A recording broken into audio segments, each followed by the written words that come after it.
That's the proper pronunciation, by the way, Chicago. Chicago. Yeah. And Kim Hankel picked me up at the airport. It was like 6 o'clock in the morning. They said, you want to go to your apartment or you want to, they're starting to shoot, they're starting to roll there pretty soon. You want to go? I said, no, I want to go out to location. And that was when I met Paul Partain for the first time. And he was sitting in his wheelchair, and he had like a conversation circle set up with lawn chairs, thusly. And he's sitting in the center, like we were all gonna sit around and chat. And the rest of the cast and shit are all sitting on equipment cases and stuff over there. And he's sitting there all alone. And he snagged me, hey, partner. I told him who I was, what character I was playing. He goes, well, slide along over here. Oh, grab yourself something to drink. And he owned this white convertible Cadillac. It was about 30 feet fucking long, red leather interior, top down, had fins. I don't know what year it was, but it had the, like if you were riding a bicycle behind that and they hit the brakes, you'd be fucking impaled. It was a 59. 59, you say? And the trunk was open, and he had like a construction site size cooler filled with Dr. Pepper, Coca-Cola, and tall boys of Bud Light. So about 7 a.m. I'd grab a bug, sit When in Rome, when in Rome. Sit down, we became fast friends. So when we were shooting, Paul had never made a film before. No, he had. Well, but not, No.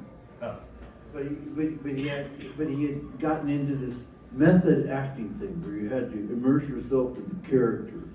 So he was a real AH throughout the filming process. I mean, he stole that and put that in his scene, and I was like, you can't do that, man. It was like that. But cut to Actually, Toby told him to do that. Perfect. what? Perfect. And so, but cut to years later, he became like, he got married, settled down, was doing well in life, and turned into the nicest guy ever. We're like, who is this? But then we thought, oh, well, he can tour with us now, and then we lost him. Just so you guys know, AH is Hollywood for asshole. With the children here. He actually, to the point where he, at one point, Bill Vale tells the story, where he goes, what is this thing? I don't need that. Bill Vale. He's, Franklin, Paul's sitting there in his wheelchair, and he goes, hey, Kirk, can you get me a cab? And Brooks said, looks at him and says, my name is Bill, and you're not fucking crippled. We made film history. Paul Partain, when he gets chopped up in the chainsaw, Yeah. a disabled person dying on screen, the first time in film history that an audience cheered. Right. There's so many things about Chainsaw that subvert all expectations. That scene is incredible. First of all, the light is because of what the film is a 650 watt bulb in there. It looks like a flashlight. 650 watt bulb. You put it down and start a fire. So he has to be careful with it. But what we decided again, because there's a thing that we're not going to show the violence. We're going to dig right up to it and not show it, so you don't actually see, because we can't. You don't see the saw going into his chest. So instead, what's happened? I have the camera handheld. On my right is Toby Hooper, our director. On my left is Donnie Pearl, and both of them have cups of the stage blood and mouths full of it. So when we roll, as every time he jabs with the saw, they're throwing blood back at him, and in the end they're spitting it because it's quite effective. And it's one of the few moments in the movie where you do really throw blood around, right? Yeah. Yeah, it's pretty interesting. The other place where there is the graphic violence is when Leatherface falls down and cuts his leg at Right, at right, the end, yeah. right? There we put a piece of metal on his, piece of sheet metal around his thigh, a brisket, beautiful, lovely Texas farm Delicious brisket. and then a Ziploc baggie with some sage blood in it. So that when he brings the saw down and he cuts through, first you see the blood, and then you see the brisket, like flesh rip. And the interesting part of the story is that night we had the brisket for dinner.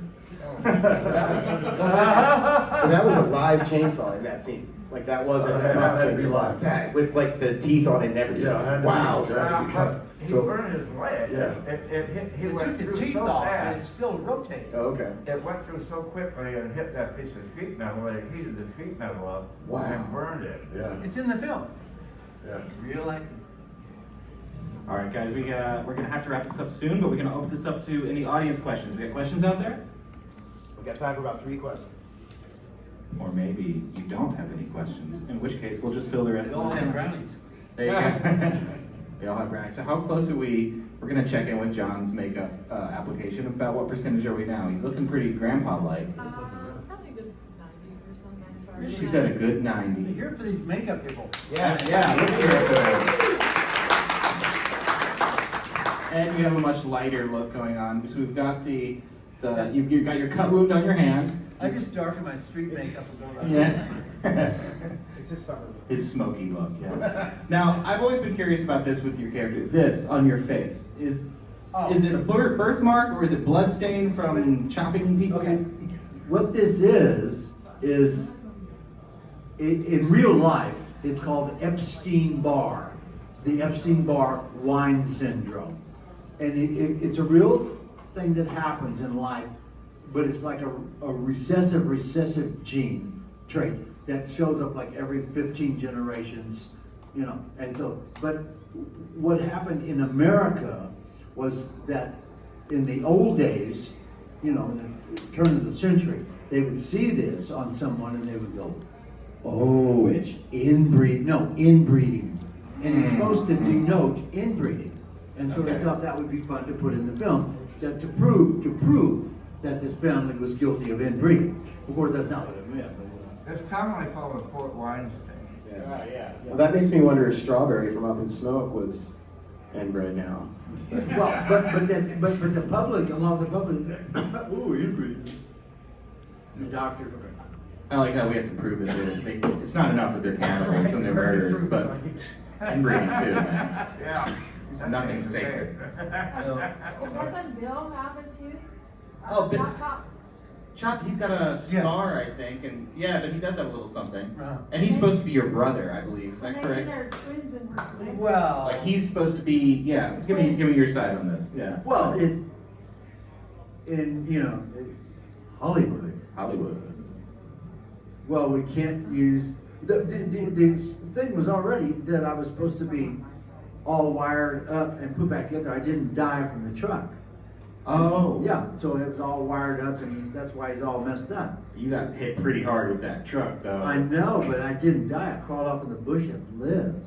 So, but because of how the casting and everything went, they just decided to make him wrong. Oh, But I see. Matthew McConaughey was supposed to be is me after I've been run over. Really? Yeah. Oh, McConaughey. Oh, that was a lot of fun. They brought me down to read, not to be in the film, but to talk to McConaughey and Zellweger.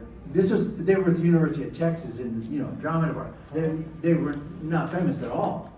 They were in school, so they were going to cast them. So I came down and auditioned with them to give them the flavor of Wow. That's a Yeah, I fascinating. spent the day with That is the really name. interesting. That's a fascinating story. After they finished the film, nobody would book the film, and they hid the film. And so years later, they both become famous. Yeah. And so some guy in Idaho goes, you know what? My guy told me about a film. And he goes and finds the cockamamie thing, and they put it out, and they asked McConaughey and Zellweger to do press. Yeah. Their agents go, no, But hell no, they send Renee, in the middle of the night, they send Renee to Bulgaria to a hut. They send McConaughey to Australia in the outback, and no one can find them to do press. No, they're not coming back until this piece of shit folds. Wow. I sent Renee a picture of her and I together in that film, and I said, I sent her a Facebook thing. I said, remember me? And she never responded. She never responded. No. Were you in makeup when you She said never that, saw it. I was a cop in that film. Oh, you were a cop in that Yeah. film, John, okay. So we're getting, I'm pretty good at it because I've had a lot of experience with cops. we won't ask you to elaborate on that, don't worry, don't There may still worry. be an open case, we're not sure. So they're having us wrap this up, but we're just gonna mention the last touches you're putting on John right now. We're getting some little bloody spots now around his chin. What are your final bits here? Filling in all the wrinkles with some redness, so you can see him a little bit more. Cool. And yeah, some of the cuts he has on his chin. Excellent. And you're gonna be doing a photo op looking like this, yeah? Yep. Yeah, that's awesome. Very cool. Well, that's coming up. Yeah, that's the time we have. We want to thank you guys so much for coming for this chainsaw reunion. Give it up for our chainsaw panel. My name is Jordan. I'm JD. And we are the hosts of the Camp Nightmare podcast. You can come talk to us right out there. And more importantly, go visit these wonderful people and have them sign your cool stuff. Have a great Creature Feature weekend.